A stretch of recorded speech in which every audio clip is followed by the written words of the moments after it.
Hey guys, what's going on? Welcome back to Football Therapy with me, your host Jan. I hope you're doing well, mate. Really do hope that. Welcome back to another video. Today we're discussing what are the targets for new Chelsea manager Graham Potter. Of course, largely inexperienced. Well, the highest level, certainly not experienced at all. And Chelsea fans and people around the world of football are posing the question, so what's success for this season for Graham Potter? And indeed moving forward, what are the tasks ahead for him?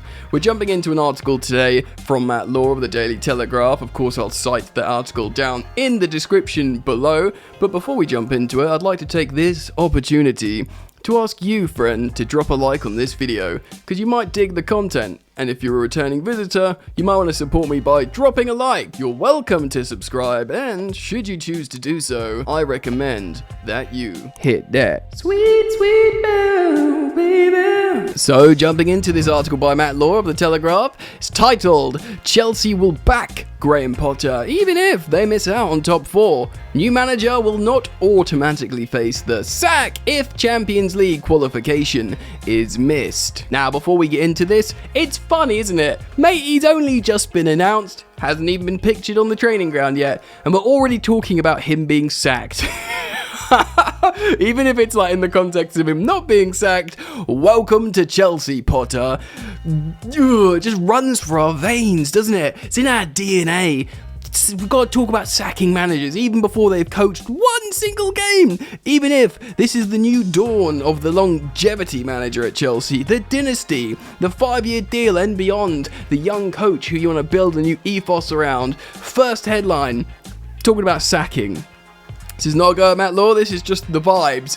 Let's dip back into the article and see what it's saying. Chelsea's long-term commitment to new head coach Graham Potter means he will not automatically face the sack if his team misses out on the top 4 and the Champions League qualification this season. While the minimum aim of the club's new owners is for Chelsea to finish in the top 4, it is not considered a deal breaker in terms of their commitment to Potter. Again, yes, you're signing him or you're hiring him because you have a long-term plan and it's about your relationship with a gaffer. If we are to believe all the reports that that's why it was untenable and had to stop with Tuchel, then absolutely you back him even if he doesn't get top 4. Tuchel would have got top 4. It's better odds Tuchel does better with this team this season than Potter, but that's not why they sacked him. They sacked him because they want to, have a complete clear out and have their man and build around it. And they made sacrifices, and Tuchel is seemingly one of those sacrifices. Let's read on. As revealed by the Telegraph Sports, Potter has been handed one of the biggest contracts in Chelsea history after signing a 5-year deal worth £60 million. Potter is very much seen as a long-term appointment by co-controlling owners Todd Boehly and Badalek Barley, and the pair have faith that, given time and support, he can help achieve their aims. But an isolated failure to qualify for the Champions League, particularly in his first season, will not come with the guarantee of being sacked. As long as Boehly and Egbali remain confident, Potter can deliver on their vision. Essentially, they need to feel involved, these new owners, and if we are to believe the reports again, part of the problem they had with Thomas Tuchel was they weren't feeling involved towards the end. You know what I mean? The communication dropped, the messages dropped.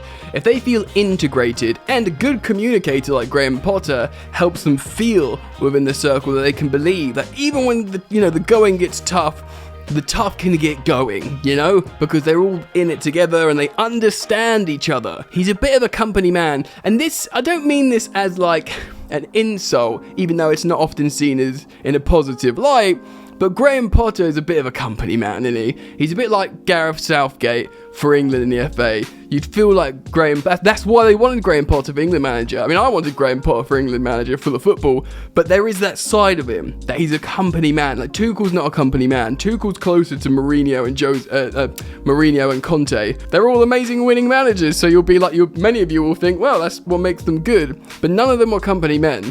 Potter is a company man, but also, he's a great coach. Previous owner Roman Abramovich would not tolerate Chelsea finishing outside the top 4, as managers such as Jose Mourinho, Villas-Boas, Luis Felipe Scolari were sacked when it was clear Champions League qualification would not be secured, and Antonio Conte was dismissed after his 5th place finish following his league title success. Yeah, also with Conte, he was kind of trying to get sacked. He was doing kind of like protest lineups and stuff like that. It was, people forget with Conte, it went real sour. Despite sacking Thomas Tuchel just after 3 months of formally completing their takeover, Boehly and Igbali plan to be more patient with Potter in terms of acting on any disappointment. An underwhelming start to the season sees Chelsea 6th in the table just after 6 games, and it's already evident that the competition for the top 4 place is greater, with Arsenal and Manchester United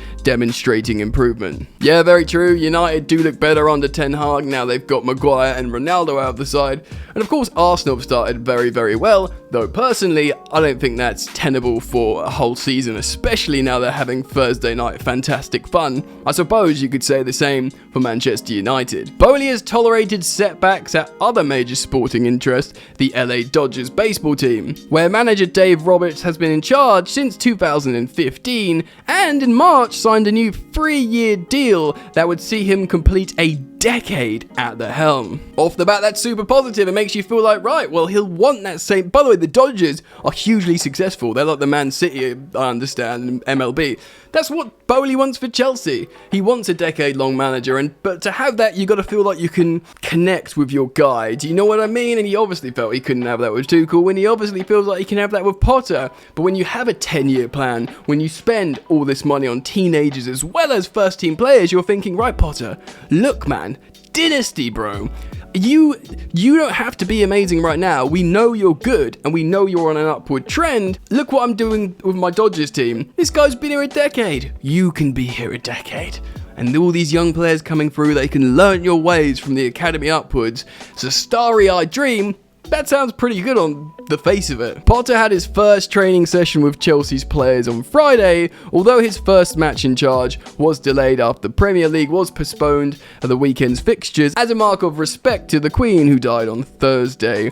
That means Chelsea's first game with Potter will be in Wednesday night's Champions League game against Red Bull Salzburg at Stamford Bridge, which the Blues need to win after losing against Dinamo Zagreb in Tuchel's final game in charge. So Potter, we know you've only ever managed Swansea, Brighton, Ostersund's, but now your first game is a Champions League game. No starting in the Conference or the Europa League, straight in Champions League managing Chelsea. Saying that, he'd probably prefer that because the quality of Salzburg, though very good, it's not like starting against City with a team that you're yet to coach. Look, man, Potter knows about coaching at the highest level. The Premier League is the highest level. There's stuff, elements of European football, especially when you play against Bundesliga or Australian. I mean, I guess the Australian Bundesliga is similar. You can probably take advantage more transitionally in these European competitions. I'm going to sort of speculate a little bit there. It is it gives him more time to essentially prepare, obviously. He coached a game against Fulham a few days ago, literally days ago, with his Brighton side, and they lost. So he'll probably be thankful that he's got more time to prepare for the Premier League football, which of course is really important. He would want to qualify for the Champions League, of course, get out of the group, but Chelsea should do with Milan. I mean, we've got plenty of games to do so. We've got plenty of games in that group left to get, 7 points? That should do it, right? That should do it. Worst comes to worst, we drop into the Europa League. I know that's gross, but might be good for Potter and he can rotate more or whatever. The truth is, he will want to get a top 4 finish, and why not? He's got the quality, and he's got not just the quality, the rotational options on the bench. The truth is, he's a good coach. He knows how to exploit top tier opposition with pretty darn average players, and he's got very, very, very good players now, Graham Potter, at Chelsea, and he's got loads of different options and senior options. The truth is, it's the aforementioned element of, yes, doing as well as you can now, but building for the future, finding out how you can get better. You and your coaching staff as well.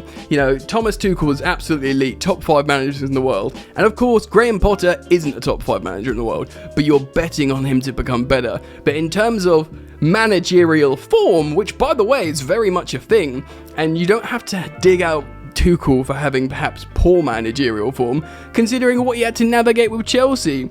You know, the sanctions, his personal life, the divorce, and, you know, all that nonsense from last season. There was loads and loads of it. So that's the kind of thing with that pressure of Chelsea that can dip your managerial form. And by the way, Graham Potter, you're going to have to be prepared for that, mate. Odds are Chelsea won't get sanctioned again because we're not owned by an oligarch, so you're safe there. And if you've settled in your family life and you're not probably going to go through a divorce, hopefully for you, you're safe there as well. And guess what? You don't have Romelu Lukaku knocking about at Stamford Bridge, giving out interviews to Sky Italia. For now. So for now, you're safe there as well. Double fingers crossed, he's going to be alright, but the scrutiny is going to be there, the magnifying glass is going to be over him, etc, etc.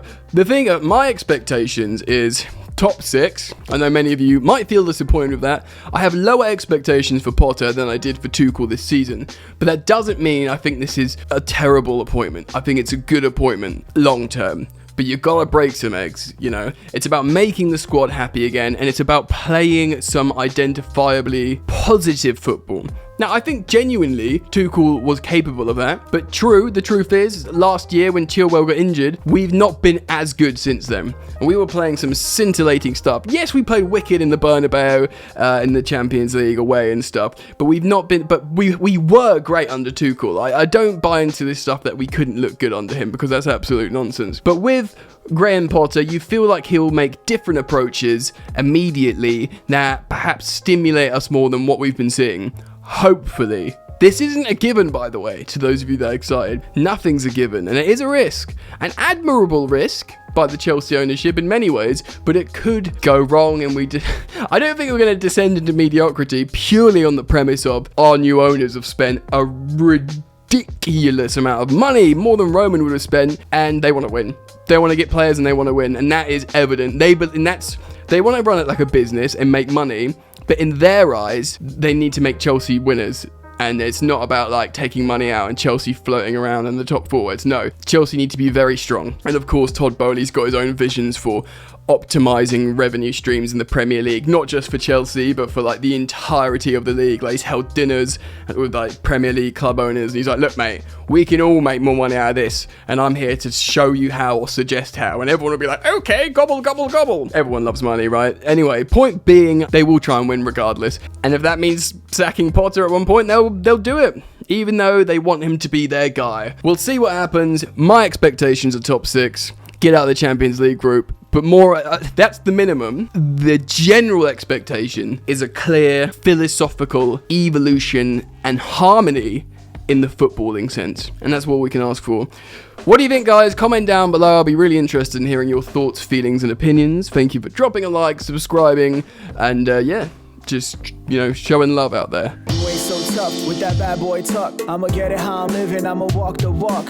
Outline my lines, I rap through thought. Body bag the verse, outlined in chalk. In my life seen trouble, hustle on the double. Silence on the trigger like my pick got a muzzle. Yo, chick like to guzzle, bad boy stay in trouble. I only love this paper, sorry I don't. I laugh me, baby.